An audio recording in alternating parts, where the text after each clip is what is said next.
મિત્રોને મારા જય શ્રી કૃષ્ણ. ગીતા પ્રસાદ ગીતા વિશે જેના વિશે હું તમને બે ત્રણ વાક્યો કહેવા માંગુ છું.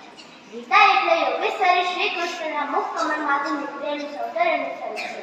જે ભગવાન ગોપાલ કૃષ્ણની મધુર મુરલીએ ગોકુળમાં સૌને મુક્ત કર્યા અને અર્જુનના વિચારો દૂર કરી યુદ્ધ માટે કર્યો. ત્યારથી આજ સુધી અનેક જ્ઞાની, ભક્ત, ઋષિ, સંત, કર્મયોગી કે ચિંતિત પછી તે પોતાના દેશના હોય કે રાજ્યના, ધર્મના હોય કે જાતિના હોય, તે સૌને તેને મુક્ત કર્યા છે.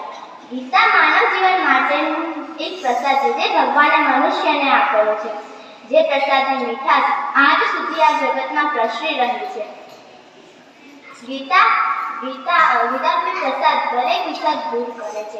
અર્જુનના વિષાદો દૂર કરવા ભગવાને આપેલો પ્રસાદ આજે આપણા વિષાદો દૂર કરવા માટે પણ પ્રયત્નો ઉભી થાય છે. આવા તો કેટલાક વિષાદોનો જવાબ ભગવાને ગીતારૂપી પ્રસાદના માધ્યમથી આપણા સુધી પહોંચાડે છે. હવે આ વિષયના અનુસંધાનથી હું તમને એક કાવ્ય પંક્તિ કહીશ.